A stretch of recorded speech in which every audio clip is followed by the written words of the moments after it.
Does faith follow dread? I'm calling it poetry speak, so there is poetry to it, but that's also a question. It is not by deliberate intention that my thoughts about faith is following dread. It came afterwards, much like the very concept of thought itself. It comes second. So does faith follow dread? Dread is often a nihilistic,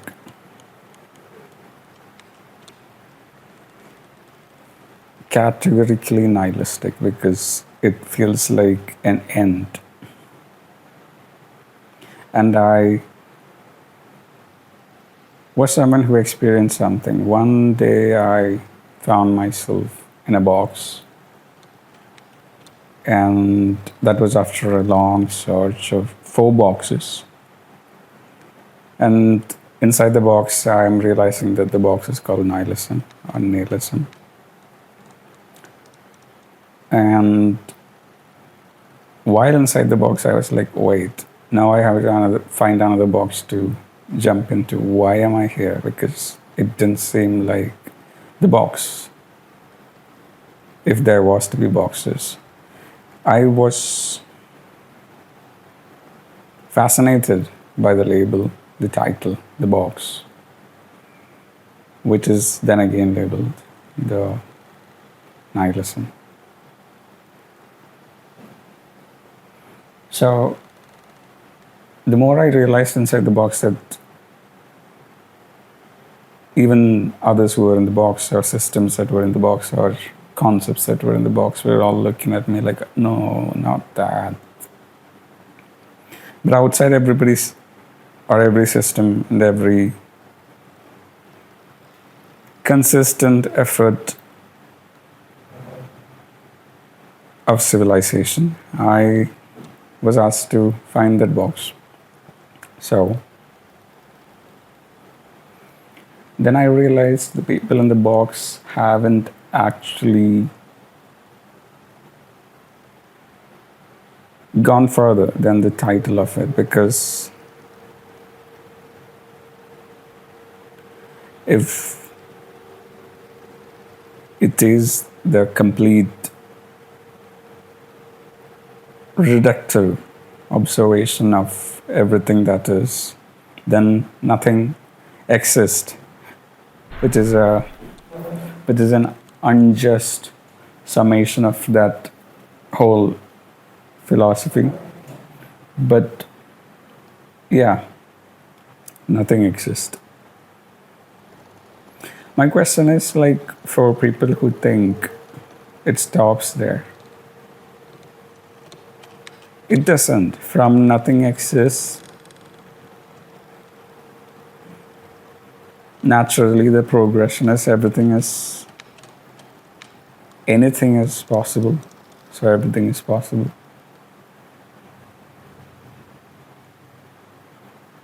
By logic,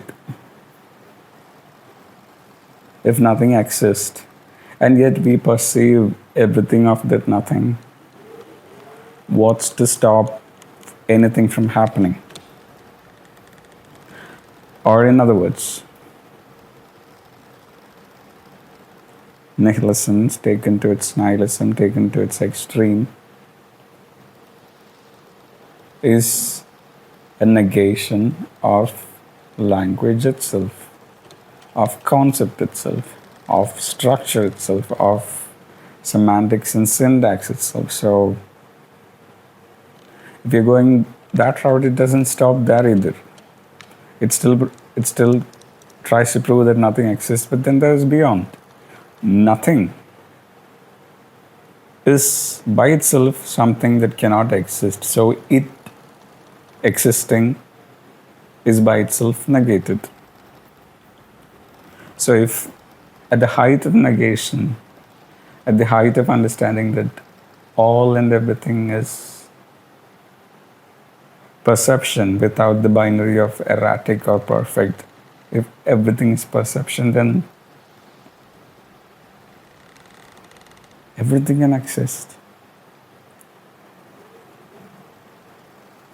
So anything can happen, anything can be made possible, anything can be anything.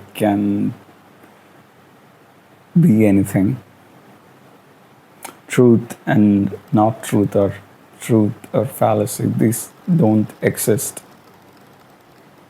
And then you take the other route, so right or wrong do not exist. That's where you have to understand we have attached the human ego there.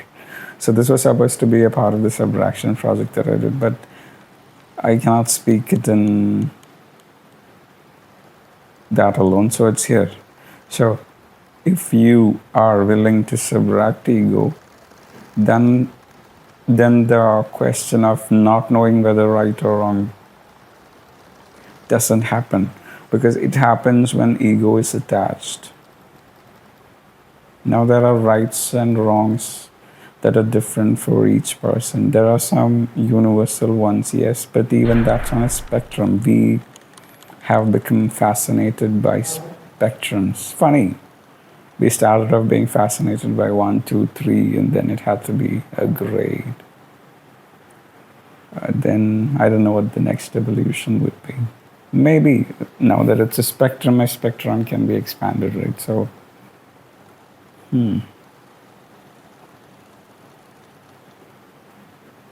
let me try and anchor down where it started, where that thought train started. My point being, if nothing as a thing cannot exist, then that proves that nothing exists as false. Everything exists as equally false. So there may be a dead end there, but you could then think, what about everything that is everything outside of the qualia of the consciousness? Then you ask, like, why do we need to perceive that if we cannot perceive it? My point is, it's not a dead end. You could keep going. But for convenience and for narratives that support our reality, we often come back as opposed to going forward. We take detours. And language by itself is it's a funny thing. That is the first device for any form of science or religion. Language is a device. Language speaks erratically, and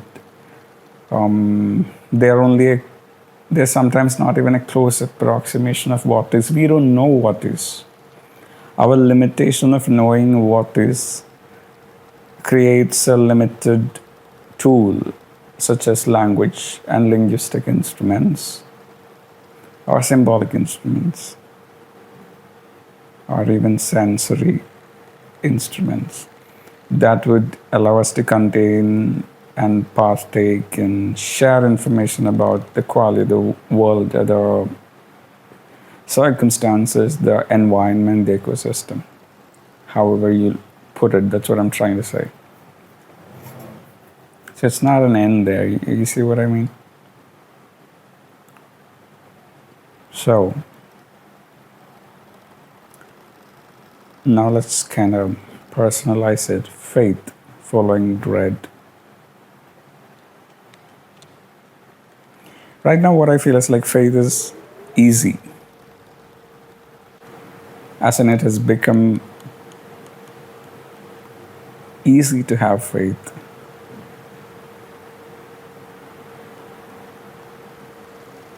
But the difference probably is that my great faith is a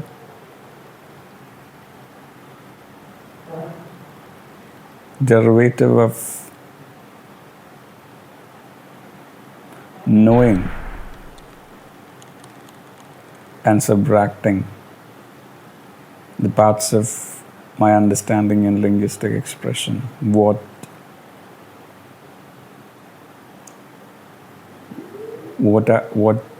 I need. So the marker or the milestones for faith, as is normally known, is to dream beyond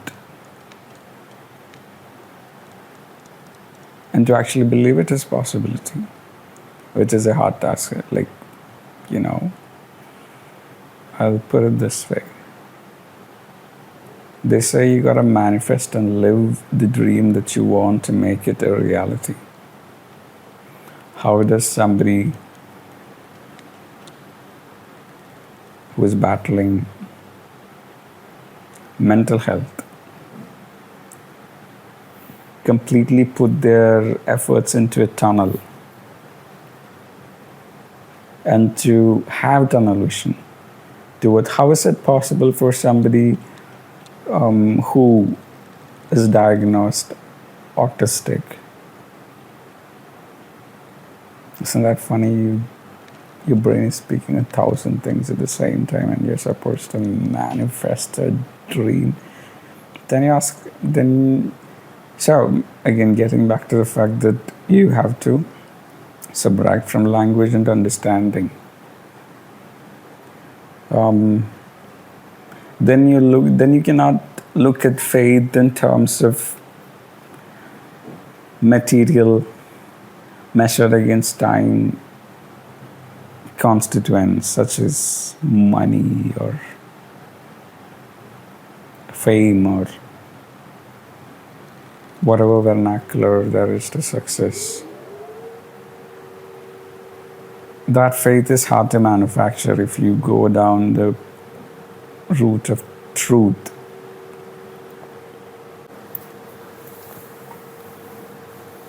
So the root of truth tells you, no, fuck it, I'm saying about the truth, the root to truth of truth tells me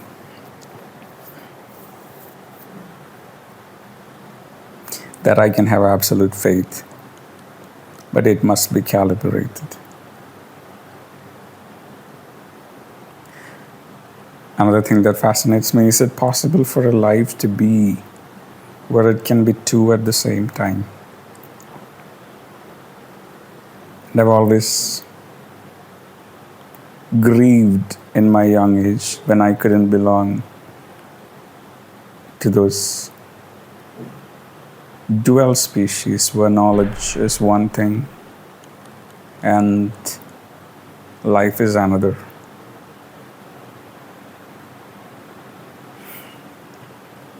To them,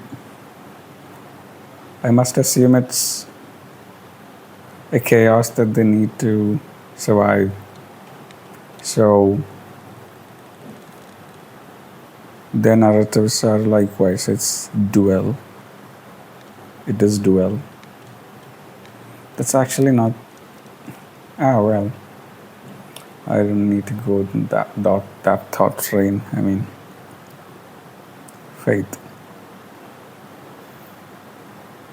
Faith follows dread. But dread is not a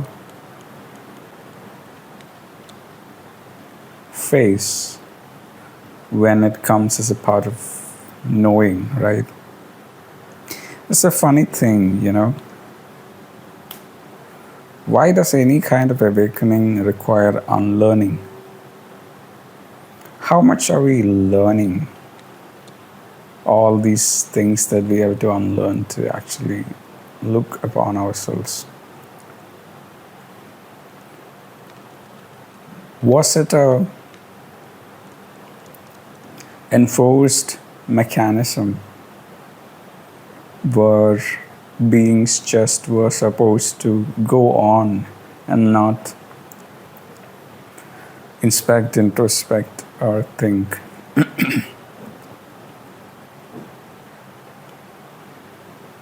And then some oddballs here and there started to, and they are who they are, however they are, wherever they are. That seems like an error.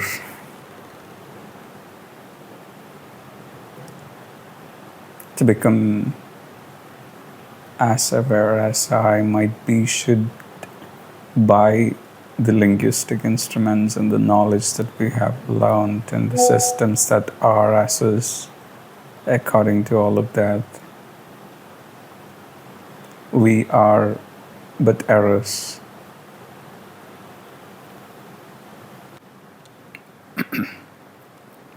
All the problems that nihilism is adjacent to comes from not going beyond. I think people just jump to nothing exists the moment they see nihilism. Who should be blamed for that? Google or internet as such? Or the human need for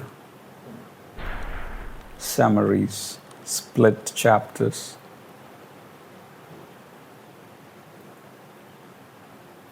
So faith can follow dread. Nihilism can pursue faith. It's not dead end.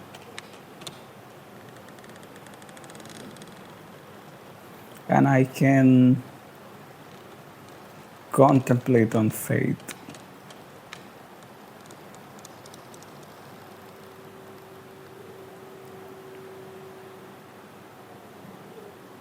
Isn't it funny? Think about the idea, the delusion of great faith. To subscribe, no, to completely embrace the idea. So you make the delusion a repetitive exercise. And as humans, we might be able to make the delusion of faith,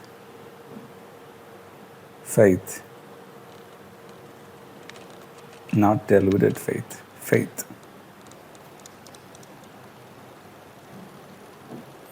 But deluded faith is what promises greatness and fortune.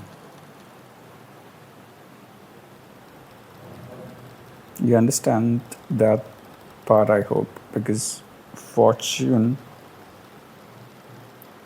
seems like child's play for a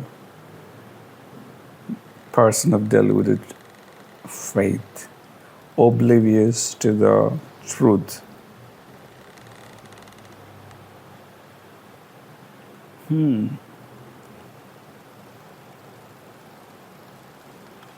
If you're willing to become your ego, I suppose you absolutely have the capacity to have deluded faith.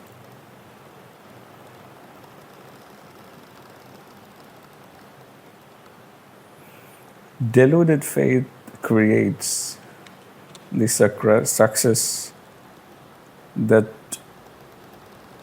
we are used to witnessing daily. And depending on the levels of deluded faith we see, them rising up the ladder on a global level, the billionaires and the richest people and the celebrities. But at the same time, think about a different kind of a deluded faith that didn't chase those metrics and somehow, maybe because of recency bias I was seeing and series and videos on Osho, and he's a man of, I don't know if he's a man of deluded faith or if he's a man of deluded faith in questioning faith. I like to think of it this way: if I wake up one day and there's a horde of people outside wherever I am, dressed in all black, and they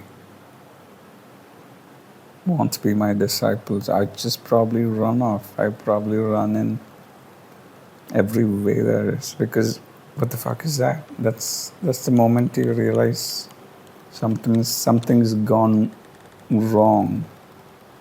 But people like Osho saw it as a sign of doing the right thing, and it ended how it ended. That, or presidency, or entrepreneurship. You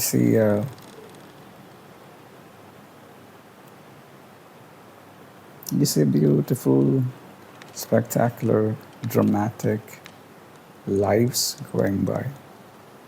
And you also see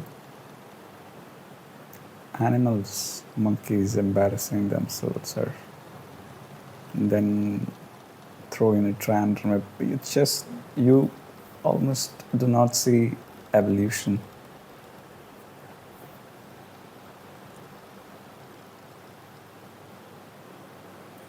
Language is a virus,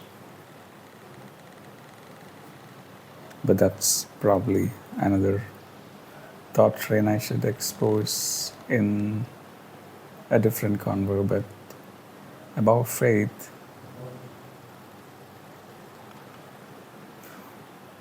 I'm trying to figure out why I have difficulty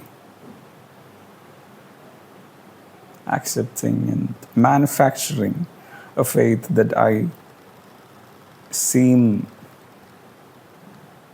to be lacking on reflection with others.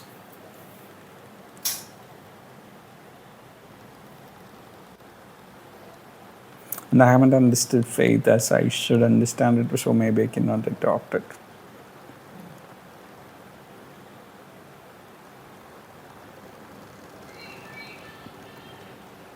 I do not, you understand my predicament, I guess. To have understood faith and to have stripped it as well as painted on it to discover all of that. I haven't understood faith in itself. I have to understand faith as a feeling to see if that's something I can completely conjure up in myself and put it to purpose. Or there is a faith that I haven't, much like I couldn't fit in the box of nihilism, I probably cannot put faith in the box of faith, in the box that is faith, because this is, okay, that could be it. This is also introspection. I'm not sure if that's not entertaining or it is entertaining. However, I just wanted to, and it's thought pieces, so I thought, why not? Faith.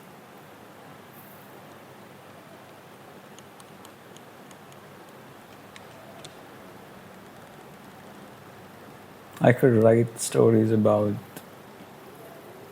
many a man falling in love with a woman named Faith. Because there's no way you name a monster Faith. Could you name a monster Faith? If delusional faith or deluded faith is what screwed your life up, then would you think faith is a monster? Hope occasionally is told by people as a monster, but I don't know about faith. Faith is a grace.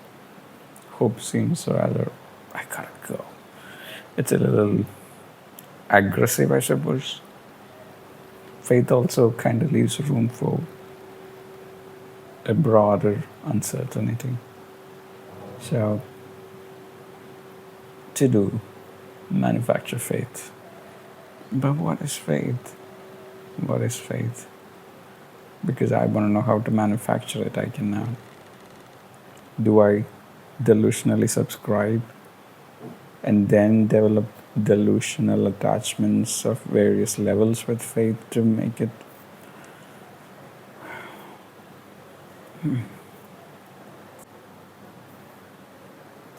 I cut the video and suddenly I realized people look at me and the best way they could label me again is the fact that I don't have faith. And that makes me want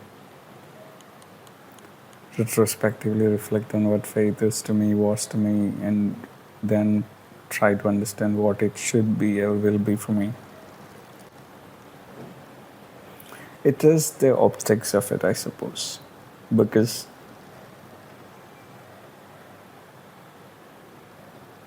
I have found value in the concept of waiting and slowing down and thinking about things.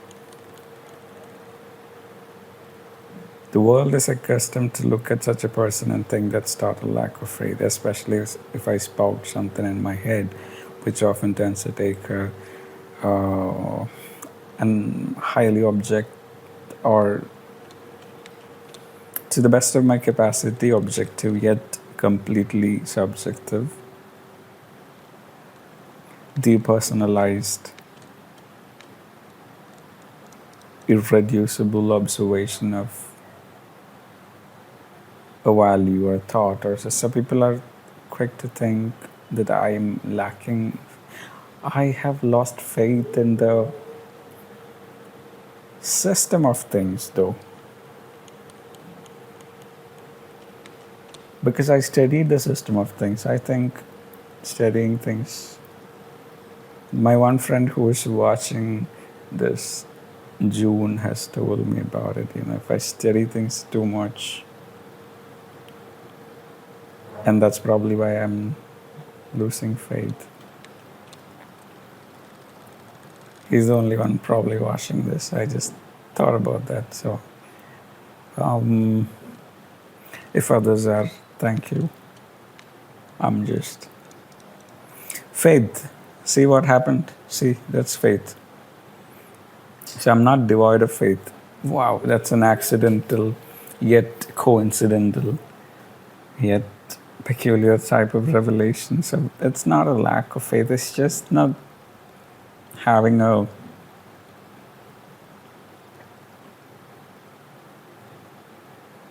not having a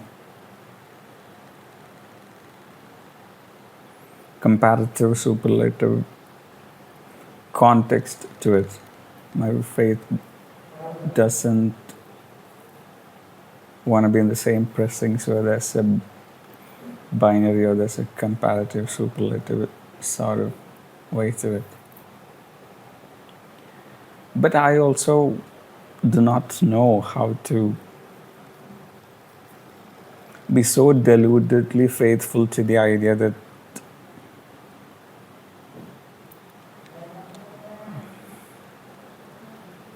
well, I answered my own question in the beginning, because dragons should be possible by that logic. You could, if we all hallucinate together as a collective world, we would actually create a dragon.